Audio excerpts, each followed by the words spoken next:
২৬ March আমাদের মহান স্বাধীনতা দিবস। সেটাও কি নিষিদ্ধ? এমন প্রশ্ন অনেকের মনে দানা বেঁধেছে। কারণ ১৯৭১ সনে স্বাধীনতার মহানায়ক বঙ্গবন্ধু শেখ মুজিবুর রহমান তার ঐতিহাসিক ৭ মার্চের বক্তৃতায় গোটা জাতিকে প্রস্তুতি নিতে, দেশকে স্বাধীন করতে যার যা কিছু আছে তাই নিয়ে ঝাঁপিয়ে পড়ার উদাত্ত আহ্বান জানিয়ে বলেছিলেন, এবারের সংগ্রাম আমাদের মুক্তির সংগ্রাম, এবারের সংগ্রাম স্বাধীনতার সংগ্রাম। তিনি আরো বলেছিলেন, আর যদি হুকুম দেবার নাও পারি, অর্থাৎ তার আশঙ্কা ছিল হুকুম দেওয়ার মতো পরিবেশ তিনি আর নাও পেতে পারেন।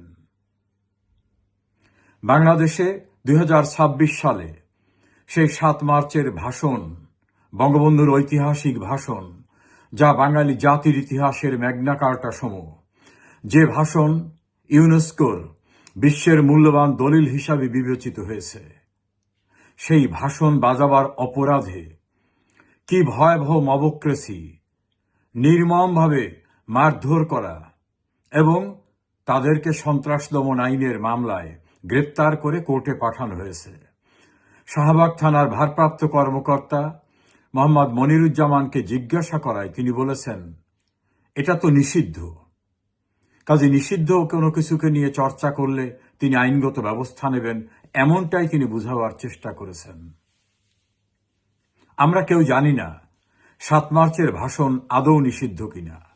এটা তো পাকিস্তানিদের কাছে নিষিদ্ধ ছিল, কারণ এই ভাষণে গোটা বাঙালি জাতিকে নির্বাচিত জনপ্রতিনিধি হিসাবে বঙ্গবন্ধু সবাইকে উদাত্ত আহ্বান জানিয়েছিলেন, নির্দেশনা দিয়েছিলেন। এখন সামনে আসছে ২৬ মার্চ, মহান স্বাধীনতা ও জাতীয় দিবস। সেটাও তো বঙ্গবন্ধু দিয়েছিলেন। তো বঙ্গবন্ধু যত নিষিদ্ধ হয়ে থাকে, বঙ্গবন্ধুর সমস্ত কাজকর্ম যদি নিষিদ্ধ হয়ে থাকে, তাহলে বঙ্গবন্ধুর দেওয়া ২৬ মার্চের সেই স্বাধীনতার ঘোষণা, সেটাও কি নিষিদ্ধ হিসাবে গণ্য করবে বর্তমান সরকার? এটা আগে ভাগে জানলে এইরকম মবক্রেসির শিকার হবে না নাগরিকরা। আর স্বাধীনতার ঘোষণা এবং ৭ মার্চের ঐতিহাসিক ভাষণ, এই দুটি অবিচ্ছেদ্যভাবে জড়িত, একটা অপরটার পরিপূরক। ৭ মার্চ কার্যত বঙ্গবন্ধু স্বাধীনতার ঘোষণায় দিয়েছিলেন অনানুষ্ঠানিকভাবে, ২৬শে মার্চ সেটা আনুষ্ঠানিকভাবে দিয়েছেন। এখন ৭ মার্চকে নিষিদ্ধ করার পরে কি ২৬শে মার্চকে নিষিদ্ধ করা হবে? যদি তা করা হয়, তাহলে এই স্বাধীন সার্বভৌম গণপ্রজাতন্ত্রী বাংলাদেশের নামটা কি হবে?